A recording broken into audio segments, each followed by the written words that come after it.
बिस्मिल्लाहिर्रहमानिर्रहीम। इमाम खुमैनी रज़वानुल्लाह ताला अलैह की 31वीं बरसी की मुनासिबत पर हम तमाम आशिक़ान हक़ व हक़ीक़त की खिदमत में ताज़ियत पेश करते हैं और उस अज़ीम मर्द मुजाहिद की याद ताज़ा करने के लिए एक हदीस का सहारा लेते हैं जिसे हदीस क़ुदसी कहा जाता है। रब कायनात का कलाम होता है मगर क़ुरान में नहीं बल्कि रसूल अकरम सल्लल्लाहु अलैहि व आलिहि वसल्लम की लिसान अक़दस पर कि अल्लाह सुब्हानहू व तआला ने फरमाया मन तख़श्शअ ली तख़श्शअ लहू कुल्लु शै। जो मेरा बंदा मुकम्मल अपने आप को मेरे हवाले कर देता है और सुपुर्द करके अपनी कोई ख्वाहिश नहीं रखता तो अल्लाह सुब्हानहू व तआला का वादा है कि मैं हर चीज़ को उसके सामने झुका के रख दूँगा, हर चीज़ उसके मुकाबिल में खाशिअ और मुती व फरमाबरदार हो जाएगी। उन हस्तियों में कि जो इस अज़ीम इलाही खुशू व खुज़ू के मालिक हैं, इमाम खुमैनी का भी शुमार होता है। इमाम खुमैनी रज़वानुल्लाह ताला अलैह ने अपने वजूद को अल्लाह सुब्हानहू व तआला के मुकम्मल हवाले कर दिया था। पहले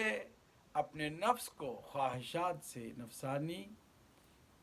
नजात दिलाया, आज़ाद कराया और अपने दिल को अल्लाह सुब्हानहू व तआला का हरम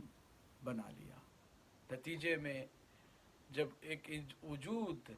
अल्लाह के हवाले होता है तो फिर अब उस वजूद में जो कुछ होता है वो अल्लाह सुब्हानहू व तआला की कुदरत व क़ुव्वत के नज़ारे और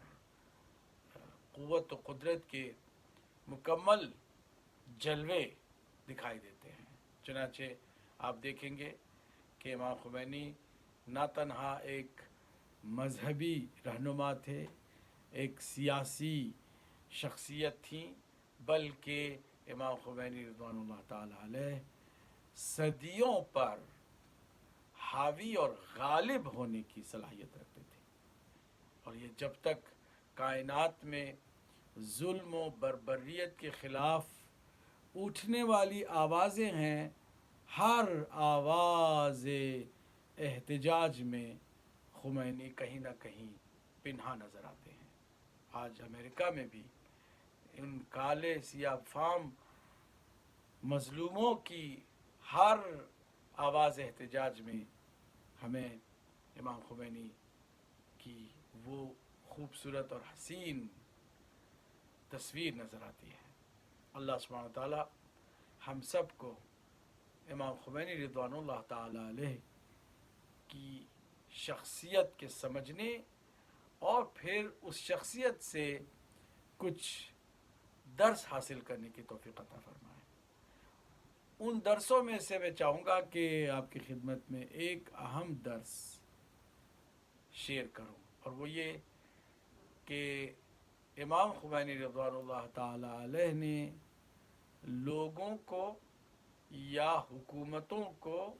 या किसी और चीज़ को इस काबिल नहीं समझा कि उससे असर लेकर, उससे मुतासिर होकर अपने इरादों में तब्दीली ले आए। उनके यहाँ खालिस और सिर्फ़ अल्लाह सुब्हानहू व तआला की मर्ज़ी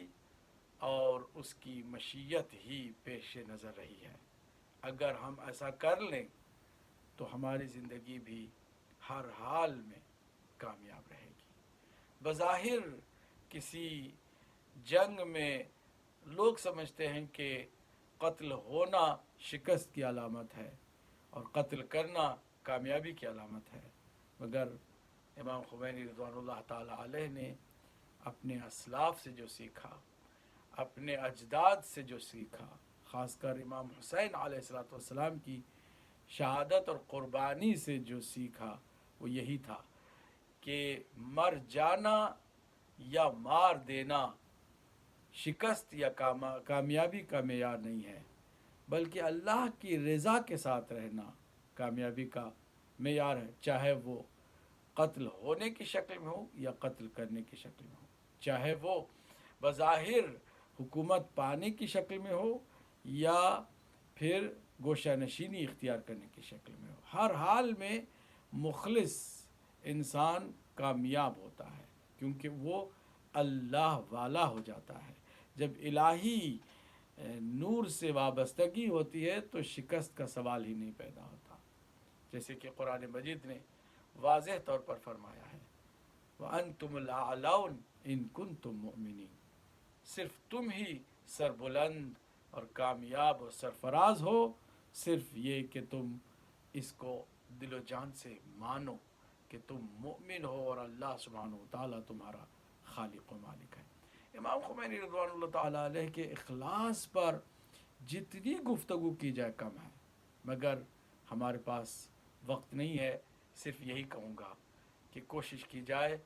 کہ ہم جو کچھ کریں اللہ سبحانہ و تعالیٰ کی رضا کے لیے کریں اور کسی چیز کو ملحوظ خاطر نہ رکھیں۔ والسلام علیکم ورحمۃ اللہ وبرکاتہ۔